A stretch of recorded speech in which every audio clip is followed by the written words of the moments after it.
சம்ஹார நேரத்தில சமுத்திரம் பின்வாங்கும் சந்தோஷ திருநாளில் நல்லருளை தாரும் ஐயா முருகன் என்று முழங்குது என் மனசு கடலை போல உன் கருணை பெருசு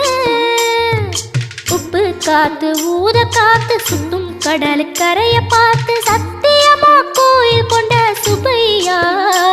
எங்க குப்பத்துக்கு குலவிளக்கு நீ ஐயா திருச்செந்தூர் ஆண்டவனே வேல் முருகா தினம் உனக்கு நன்றி சொல்வோம் மால் மருகா திருவடியில் தவம் இருப்போம் திருமுருகா தீர்ப்பெழுது நலமெனவே வடிவ